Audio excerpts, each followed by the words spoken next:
check out our new sponsor, the Health Blaze. All the information is in the description. Use the promo code above. Goodfellow Unboxing at 18% off of all their natural products, from deodorant, pomade, toothpaste, and much, much more. And they have additional discounts on their website as well. That's thehealthblaze.com. Starting December 20th. That promo code is good for. All right. I'm not about to get disrespectful, at least completely disrespectful in this video. But I do appreciate everybody for tapping back in. Goodfellow Sports TV. Y'all know what the business is. Hit the subscribe button, bell icon button, share the videos. Appreciate everybody that support the channel, haters and all. Seem to be a lot of haters, you know. Why you always hating on PBC? Why you always hating on Top Rank, The Zone, and Eddie Hearn? The same reason why. You know, I don't have an allegiance. If PBC want me to shut the fuck up, give me some money, give me a deal. I don't have an allegiance. My allegiance to boxing, you know what I'm saying? But I was watching Inside PBC, whatever they call it on FS1. It came up on my Facebook feed, and I linked the source in the description. And Shawn and Errol had some dialogue on there. Shawn was doing his studio thing, and Mr. Spence was, you know, I guess in Dallas, you know what I'm saying? I know, you know, look pretty in good shape, man. Slimmed down, and like I said before everybody got to talking about the weight, I told you guys, I was not concerned about Errol Spence coming in shape. You don't, like Roger Mayweather said, you don't need 12, 14-week camps. If you active fighter, you take care of yourself between camps, you need 10 to 8, well, 8 weeks to be honest. 10 to 8 weeks, and Errol Spence knows his body. Shawn Porter, I voiced the concern first about him overtraining, but they took time off. That shouldn't be an issue. You know what I'm saying? They took the time off, and that's what you got to do. You got to take the time off when you training that far out. Cool, but that wasn't even the thing I was getting at. All right, the thing that worried me is that Shawn Porter is a bigger underdog than Mikey Garcia was.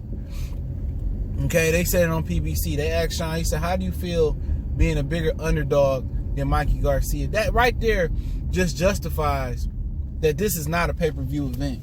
And it was going to be a regular Fox event. You know what I'm saying? It was. But all they doing is, they know they got a court. All they doing is just giving us bullshit-ass fights. They used to be regular HBO fights. And they getting the pay-per-view. And people say, well, we got to support this fighter, man. I don't give a fuck about supporting no fighter, man. You feel me? It really, if it boil down to it, if the nigga don't come out of my city, I don't even, it ain't even close to no endearment. And I respect all the fighters that come out here, Tony, Leonardo, the whole nine. I respect them, but I never disrespected the sport of boxing. You know what I'm saying? That's what I'm here for, to uphold the sport of boxing. And I love my Detroit brothers to death. Don't get it twisted. I love y'all niggas, man. But putting any fighter that's not of my blood over the sport of boxing is ludicrous. You know? And for them to sell this as a pay-per-view is just fucking retarded. This dude is, in the public's eye, he's a bigger underdog to this day than Mikey Garcia was going into the Spence fight. Do you understand how big of an underdog Mikey was? Mikey was a huge underdog. And he got beat down like an underdog got beat down. So if Shawn Porter is truly the underdog that they say he is, what you think the fans expect? A one-sided ass whooping. You know what I'm saying? A one-sided butt whooping. And that's disrespectful, man. That's disrespectful to ask us to pay $100 because it's just a unification bout. Negro, I used to get a unification bouts on Showtime, HBO all the time. And it's hard for people to sympathize from what I'm saying or relate to what I'm saying because they started watching boxing 5 to 7 years ago. 9 years tops. I've been watching the sport ever since Holyfield got his ear bit off by Mike Tyson. And that's real talk. I'm no rookie to the game. A unification bout don't mean pay-per-view. On PBC it do because it's an anomaly. It's a rare occurrence. It's a blue moon. It's a red moon. It's a very, very rare occurrence. But to sit here and put Shawn Porter, a guy who couldn't fill the StubHub Center, whatever they call it now, he couldn't fill that up, right? A dude who can't go back home and fill his home up, and this is no disrespect to him. He can't fill his home up.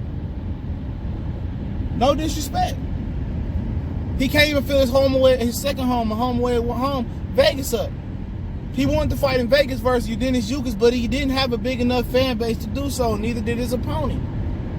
So you're going to tell us a guy without a fan base, a guy that nobody likes to watch. Everybody respects Shawn Porter. Don't get it twisted. Everybody should respect Shawn Porter tough. But Shawn Porter next to Errol Lara, and I could be missing a few fighters in between time, but they made, and probably people say Rican Dial, they made enough people say, no, Mas, I don't want to watch boxing.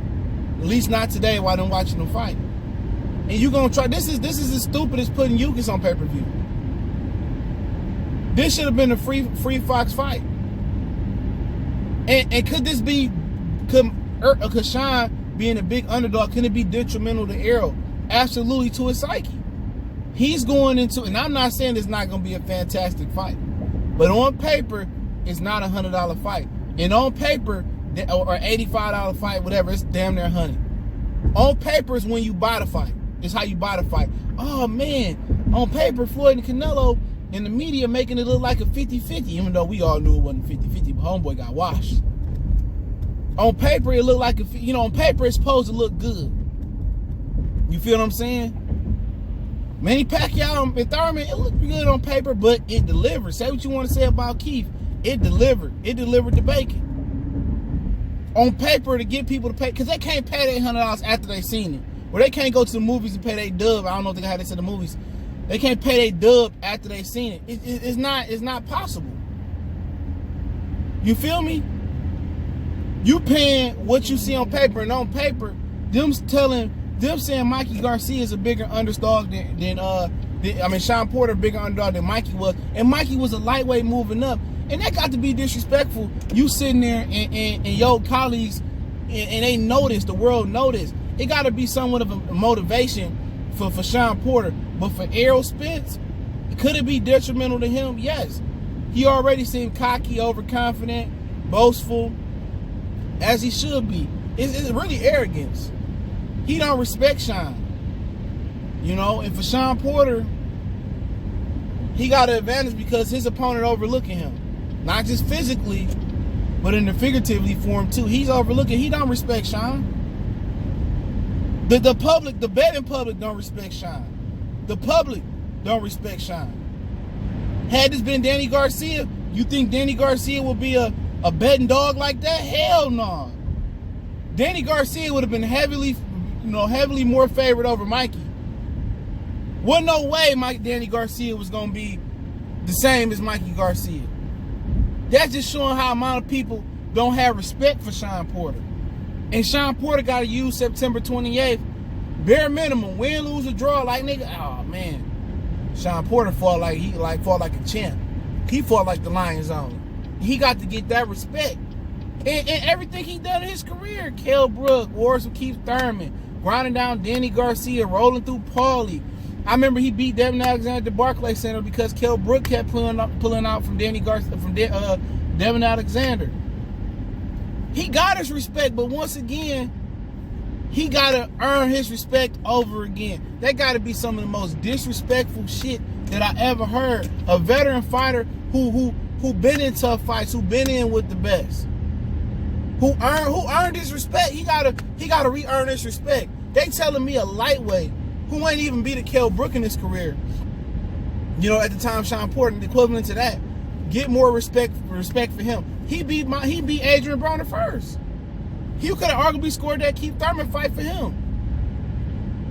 And that's just tell you what people think of him and how people think of this fight. And if that's any reflection on attendance, how that fight gonna do, because they don't give you the real numbers because they comp a lot of tickets. But if it's any reflection on attendance, if it's any reflection on the pay-per-views, I'm telling you, that's just what it is. If it's a reflection, this fight not gonna do well. And do I care to do well? I absolutely don't care. That black power shit went out the window when everybody jumped on the Keith Thurman bandwagon. Just because I'm black, I don't have to respect. I don't have to just ride with PBC. You know what I'm saying? And I'm not saying I'm not with them. They do something great. Yes, if I had a son and it was strictly about financially and getting him where he needed to be, or I had somebody close to Ken, yes, they signed him with PBC. But from a boxing fan point of view, no. what they doing, man, they stopped more big fights than they made. And I'm not saying Bob Arum did his fair share, but they was running the game right now, and they set the standards and they set the excellence for boxing.